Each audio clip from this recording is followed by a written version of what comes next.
Solicitamos a continuación al doctor Alfredo Jalife que nos haga el favor de hacer uso de la palabra. El doctor Alfredo Jalife es especialista en neuroendocrinología y es egresado de los Institutos Nacionales de Nutrición y de Neurología y Neurocirugía. Obtuvo en la Universidad de las Américas la maestría en Administración de Empresas. Fue invitado a dar un curso en la Catedral de Treveris en Alemania, galardonado con la Cátedra UNESCO. Es profesor de posgrado en la Facultad de Contaduría y Administración del UNAM, en Geopolítica y Negocios Internacionales, profesor de licenciatura de la Facultad de Ciencias Políticas y Sociales del UNAM. Fue profesor de Geografía Económica, Relaciones Internacionales y Finanzas Internacionales en la Universidad de las Américas. Le cedo el uso de la palabra al doctor Alfredo Jalife.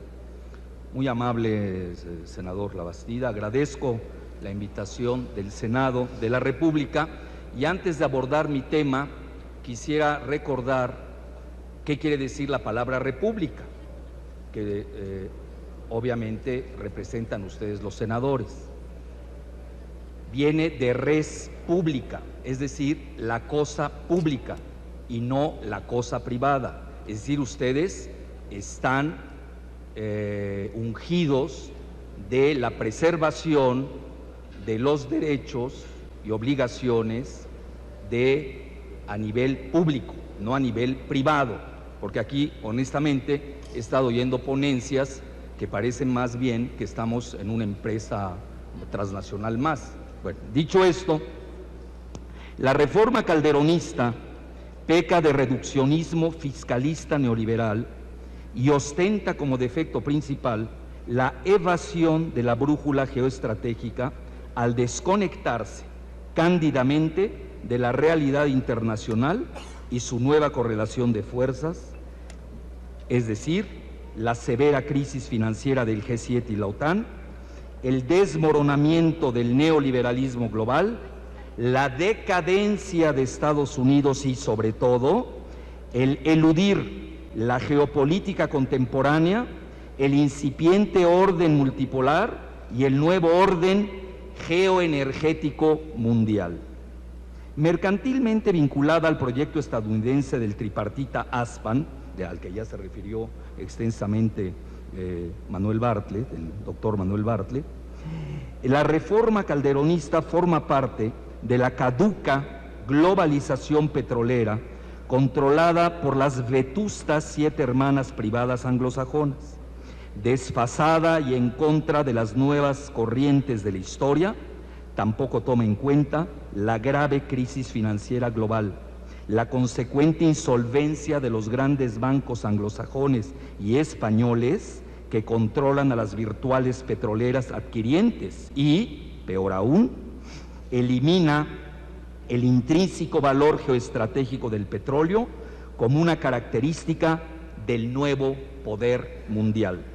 Así como hasta 1971 el patrón oro significó el barómetro de la economía mundial, hoy, de facto, el patrón es el oro negro.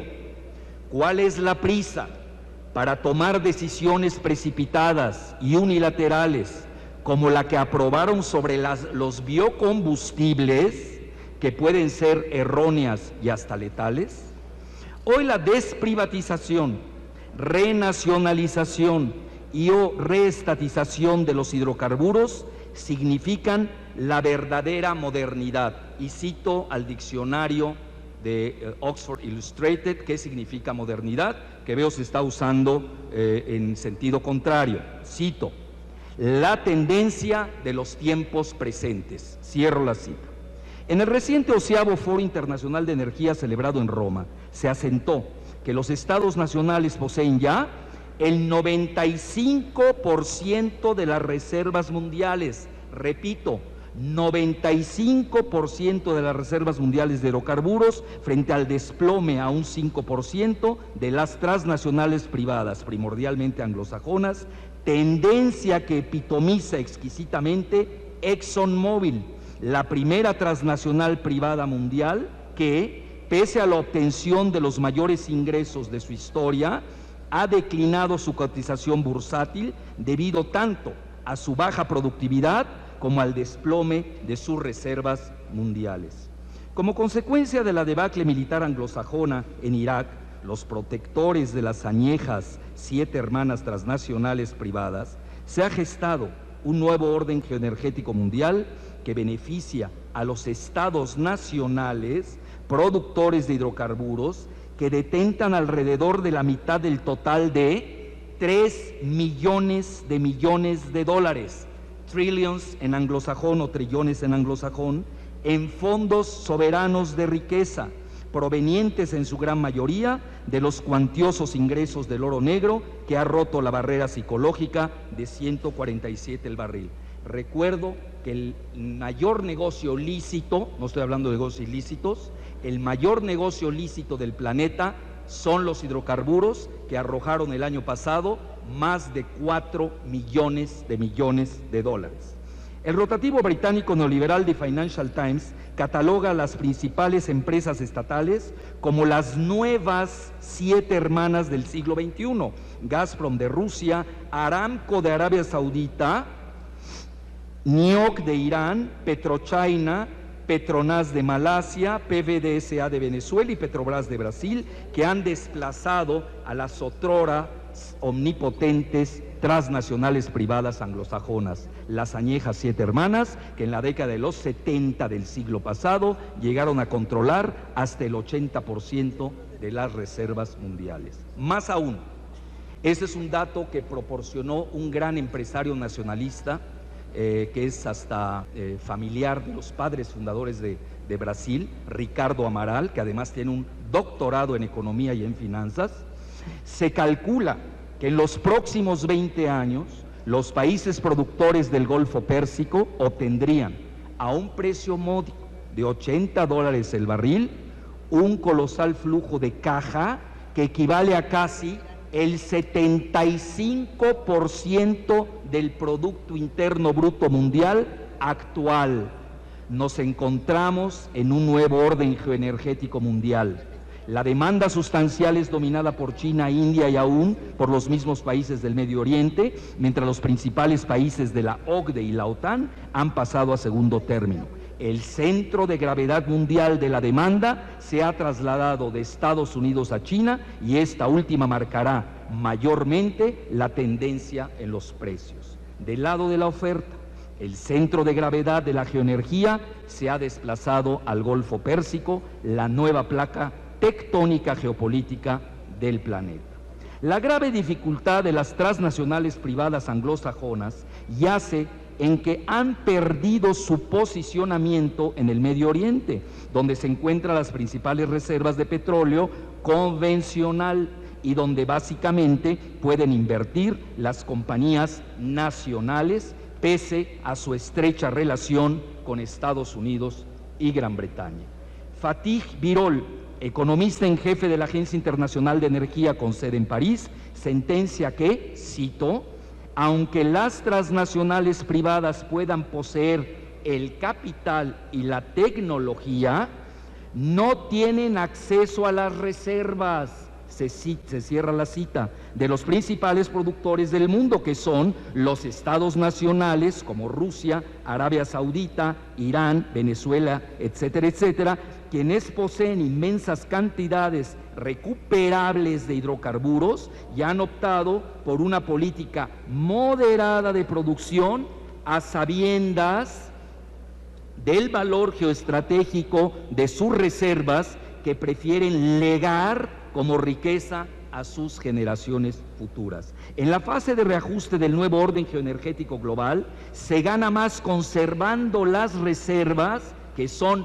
monetizables que despilfarrándolas mediante una producción desbrujulada. Se desprende que en el nuevo orden geoenergético mundial el problema no es de inversiones foráneas ni de tecnología finalmente alquilables, sino geopolítico y catastral. Además, que nadie desee incrementar psicóticamente la producción para no abaratar los precios.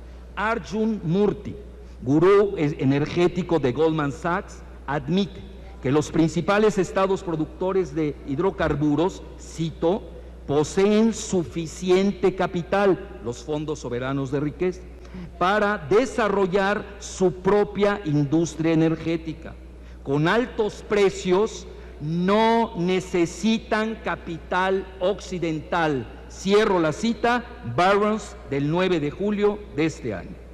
Cuando las transnacionales anglosajonas, en su plena decadencia, para no decir extinción en los próximos 10 años, y esto lo dice el Financial Times, tienden a su integración vertical, Pemex plantea su desintegración holística y pretende entregar una parte sustancial de sus actividades hiperrentables en refinación y petroquímica, ya no se diga su infraestructura de oleoductos y sus reservas en aguas profundas, a sus competidores globales. Se pretende decretar así la impotencia creativa y o la pulverización silenciosa y oficiosa de Pemex frente a sus competidores globales. Léase, la española Repsol, de menor ranking y carente de tecnología de punta. Recuerdo el último ranking de la revista Fortune, donde aparecen las 500 principales empresas globales. Pemex aparece en el lugar 42 y Repsol en el 92. Resulta ahora que los patos le disparan a las escopetas. No se puede soslayar que el desmantelamiento de Pemex inició con la liberalización parcial del gas, el síndrome Iberdrola. A nuestro humilde entender, el gas sería de mayor relevancia en el futuro cercano que el mismo petróleo, debido a su menor contaminación y a su mejor capacidad energética en igualdad de condiciones. Tal parece que la reforma calderonista no se ha enterado de la guerra de los oleoductos en el Cáucaso y Asia Central, que marca la importancia geopolítica de su transporte territorial, y donde la revista The Economist incluso dice que ahí se puede significar por esos gasoductos y oleoductos la Tercera Guerra Mundial. El inconveniente no solamente radica en la construcción de gasoductos, sino en los alcances geopolíticos, como sucedió cuando James Schlesinger Jr., primer secretario de Energía de Estados Unidos en la administración Carter, por cierto, exdirector de la CIA y exsecretario de Defensa, prefirió el gas canadiense y dejó al gobierno de López Portillo, donde recuerdo figuraba nada menos que Jesús Reyes Heroles Sr. como secretario de Gobernación, colgado de la brocha con las llaves en la mano del gasoducto Cactus Reynosa. Hoy México quema en forma esquizofrénica su gas en el sur y lo importa del norte, mientras concede más de la cuarta parte de su control a España, país que, por cierto, carece prácticamente de hidrocarburos. Tampoco se puede soslayar que la reforma calderonista constituye un eslabón más de avanzada en la aplicación fehaciente de varios planes neoliberales promovidos por Estados Unidos. El documento de captura energética de México, Los Nuevos Horizontes, The New Horizons, publicado en septiembre de 2001, un año inolvidable, por el Centro Estratégico de Estudios Internacionales, con sede en Georgetown, Washington, donde aparece la rúbrica de Jesús Reyes Heroles Jr., además de la Universidad de Austin, del ITAM y del SIDAC, una entidad fantasmagórica. El documento Los Nuevos Horizontes contó con el apoyo del influyente Consejo de Relaciones Exteriores con sede en Nueva York y luego se expandió mediante el Consejo de Competitividad de América del Norte, que privatiza la integración energética tripartita con el apoyo local del CIDE. Recuerdo el ranking de competitividad. Estados Unidos tiene el primer lugar mundial y México acaba de derrumbarse al 56. ¿Cómo podemos nosotros hablar de competitividad entre desiguales? Llama la atención que la UNAM, mi universidad, la máxima universidad de México y Latinoamérica, que ni es instituto como el ITAM, ni centro como el CIDE, no haya sido invitada a escudriñar el documento Los Nuevos Horizontes. 5 años más tarde se concretan Los Nuevos Horizontes con el ASPAN. El 23 de marzo del 2005, en Waco, Texas, que los mandatarios Bush de Estados Unidos, Martin de Canadá y Fox de México celebran un acuerdo a espaldas del Congreso y de la Nación. 3 años más tarde al ASPAN emerge la reforma calderonista y lo que se nacionalizó a un poco más de $2 el barril. 70 años más tarde se pretende desnacionalizar cuando el barril ha alcanzado $147. En contrapunto, en Brasil cunde la presión gubernamental, empresarial y ciudadana para renacionalizar en su totalidad a Petrobras, que controla el Estado en 55%. Edison Lobao, ministro de Minas y Energía, afirmó la semana pasada que algunos bloques licitados en el pasado por la Agencia Nacional de Petróleo, Gas y Biocombustibles, la ANP, serán, cito, retomados por el Estado a causa del retraso del cronograma de exploración, cierro la cita, debido a la escasez de plataformas perforadoras y navíos sonda en aguas profundas. Sustentó que, cito, lo ideal es que Petrobras fuera 100% nacional, se cierra la cita, y agregó, abro la cita, en la actualidad el 60% de las acciones se negocian en una bolsa de valores y el 80% de ese total está en manos de los estadounidenses. No podemos entregar toda esta riqueza a un puñado de inversionistas. Se cierra la cita, Jornal O Estado de Sao Paulo, 15 de julio reciente. Una grave carencia de la reforma calderonista es que mediante su privatización tangencial se puede gratificar a las principales transnacionales violadoras de derechos humanos y devastadoras del medio ambiente. En sus componentes detectables, en medio de una deliberada ininteligibilidad, la reforma calderonista se parece tanto a la fracasada privatización de Boris Yeltsin, que sumió a Rusia en la inopia, así como a la captura de la riqueza de los hidrocarburos en Irak. Se recuerda, un país invadido por las transnacionales privadas anglosajonas. Vladimir Putin, antes de dejar la presidencia, después de haber multiplicado 5 veces el Producto Interno Bruto, repito, multiplicado 5 veces el Producto Interno Bruto en 8 años, gracias primordialmente a la desprivatización, renacionalización y o reestatización, firmó una ley que restringe la inversión foránea en 42 sectores estratégicos que incluyen la energía, las telecomunicaciones y el sector aeroespacial. Bueno, hasta las televisoras y la radio, con eso les digo todo. Cualquier inversión foránea, privada o estatal, requerirá de permisos especiales de un comité presidido por el primer ministro. The Financial Times, 5 de mayo reciente. El flamante presidente ruso Dmitry Medvedev acaba de firmar una ley para desarrollar las inmensas reservas del Ártico, exclusivamente por las empresas estatales, con un mínimo de 5 años de experiencia. Toronto Star, 19 de julio reciente. Rusia nacionaliza así la extracción de las aguas profundas del Ártico, donde se ubicaría el 25% de las reservas planetarias de hidrocarburos.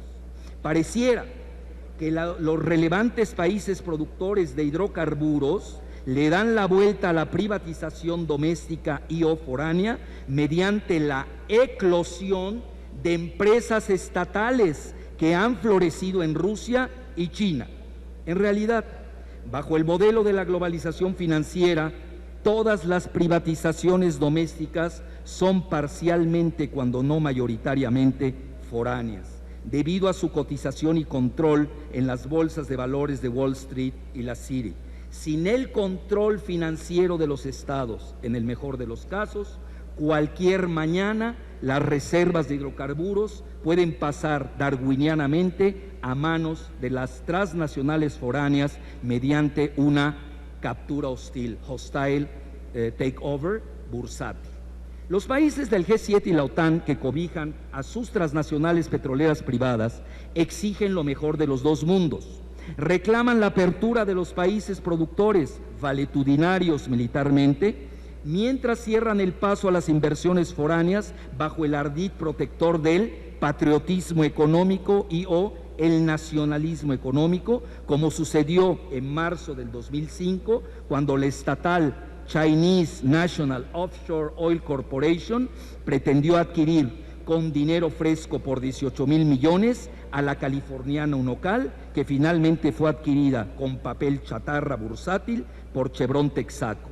Cabe señalar que la californiana Unocal es el tercer principal miembro del estratégico oleoducto BTC, Bakú-Tbilisi-Ceyhan, que conecta el mar Caspio al mar Mediterráneo. Es comprensible que Estados Unidos resguarde sus activos geoestratégicos en detrimento de triviales consideraciones mercantilistas. Recuerdo incluso un reciente artículo del geoestratega estadounidense Henry Kissinger, quien, precisamente debido al temor que existe en Estados Unidos a que los fondos soberanos de riqueza del BRIC, es decir, de Brasil, Rusia, India y China, y de los países productores del Golfo Pérsico, no se lleven las joyas estratégicas de Estados Unidos, por lo que ha escrito de que se debe frenar y poner restricciones a sus sectores estratégicos, sobre todo en el sector energético.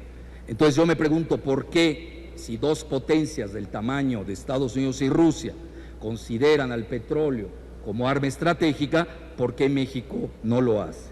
Sorprende que México, un país muy vulnerable desde el punto de vista militar, cuando su principal fuerza ha sido su pacifismo y su otrora gloriosa política exterior antes de ser descuartizada por Castañeda Guzmán, ignore, al riesgo de su propio suicidio, las alertas geopolíticas de las dos principales potencias nucleares como Rusia y Estados Unidos, que definen a los hidrocarburos como arma estratégica.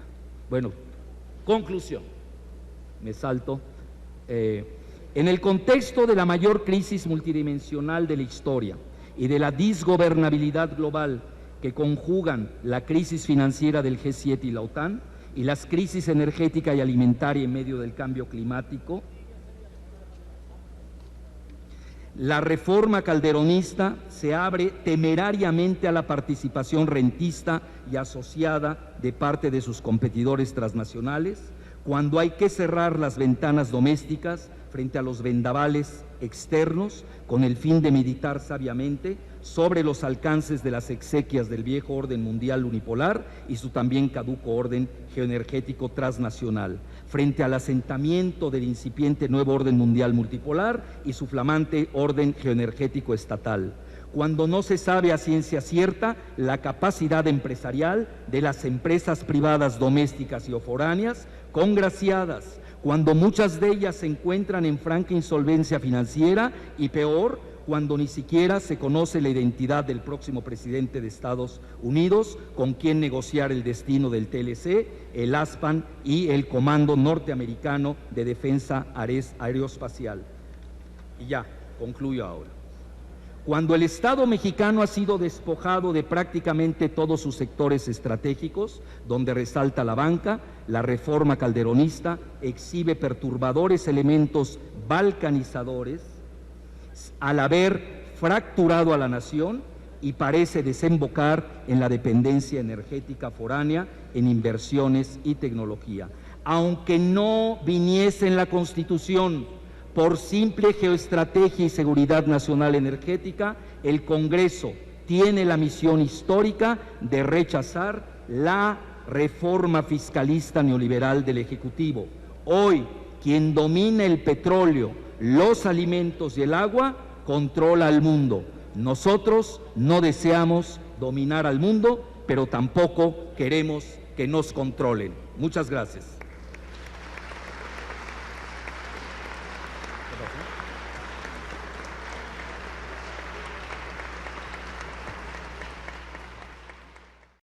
Solicito a continuación al doctor Alfredo Jalife que nos haga el favor de hacer uso de la palabra.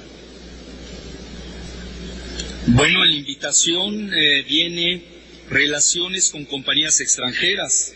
Yo hasta donde me quedé, no nos especificaron si las relaciones son nada más jurídicas o geopolíticas. No entiendo ninguna relación jurídica sin un orden geopolítico mundial. Luego me preocupa mucho que algunos, lo digo respetuosamente, verdaderamente sí están desconectados con la realidad, y les voy a citar al periódico portavoz del modelo neoliberal global, que es el Financial Times, y a su editor en jefe, el economista Martin Wolf, que dice que el modelo neoliberal global fue sepultado el 14 de marzo, le pone hasta fecha, el día que la Reserva Federal rescató a través de JP Morgan al banco quebrado Bear Stearns. Yo les recomiendo que hay que tener mayor cultura financiera global y no nada más eminentemente jurídica, pero muy reduccionista, porque yo también les recuerdo, yo vengo de un país de origen que tuvo la escuela de derecho más importante en el Imperio Romano, donde estaba nada menos que Papino y Ulpiano, que es la escuela de Beirut. Es decir, el orden jurídico es parte del modelo de la potencia dominante, al menos así nos los enseñaron los textos romanos y griegos. Pero eso no es lo más preocupante. Realmente pareciera que la dinámica, para centrarnos más, de la reforma calderonista haga de lado, por eso hice mucho hincapié en la geopolítica, que es el tema que aparentemente yo domino, y porque fui invitado por el FAP, por el Frente Amplio Progresista. Si no, no me hubieran invitado, si no sería un diálogo de un monólogo, de un solo lado. Entonces, en ese sentido, no podemos perder de vista la historia reciente de México. Es decir, Estados Unidos, y no es ningún secreto, lo dice abiertamente, desea los hidrocarburos de México. Ahí están documentos hasta el cansancio, no en esos términos. Incluso han dicho algunos que hasta el Pentágono ya está vigilando nuestros yacimientos. Pero más allá de eso, les recuerdo dos graves crisis financieras, la de López Portillo al final, con José Andrés de Oteiza, que precisamente para el rescate financiero, de ayuda muy entrecomillada, pues le venden el petróleo a las reservas estratégicas de Estados Unidos directamente, lo cual inicia esta dinámica en la que hemos caído el día de hoy. Y la segunda es el rescate famoso de Clinton, con la quiebra financiera de la dupla Zedillo-Ortiz Martínez, que ustedes lo saben, no se pignoró la Guelaguetza, sino ahí lo que fue pignorado en el Banco de la Reserva de Nueva York, de la Reserva Federal, fueron los hidrocarburos. Luego, otro punto que ahora ya sí quiero hacer a nivel personal, como que la revista Fortune, en su clasificación de este año, se adelanta a muchas cosas. La primera es que ya no ponen a México en los países de refinación, sino nos colocan como un país minero extractor, es decir, un ballet parking de las transnacionales que sí se van a dedicar al valor agregado, que son las petroquímicas, la refinación, construcción de oleoductos, y ya no se diga la exploración, producción en aguas ultraprofundas. Pero en este tenor, a nivel jurídico, también les quiero recordar, para no ser, dos cosas, sobre todo al licenciado Estrada. El arbitraje no es moderno, como usted dice, discúlpeme. Yo no soy abogado, pero tengo una cultura universal. Es una temática que vienen manejando los rabinos desde hace más de 7,000 años, así que tampoco es novedosa. En segundo término, sí les sugiero que lean detenidamente 3 hechos de la historia cuando nos vayamos al arbitraje, y que está vinculado con los asuntos de poder militar.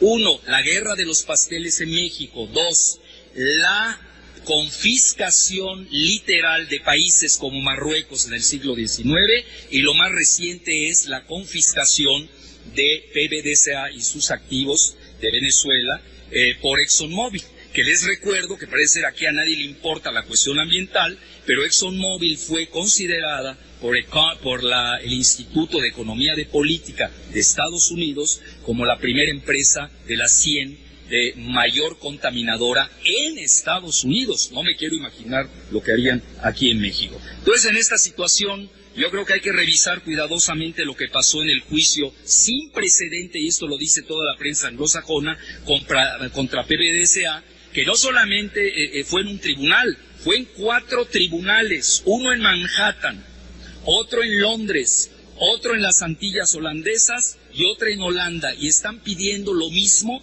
pero 4 veces, porque son 4 juicios. Así como las Torres Gemelas se cobraron el doble seguro porque comentaban que eran gemelas, entonces el cobro del seguro fue también gemelo.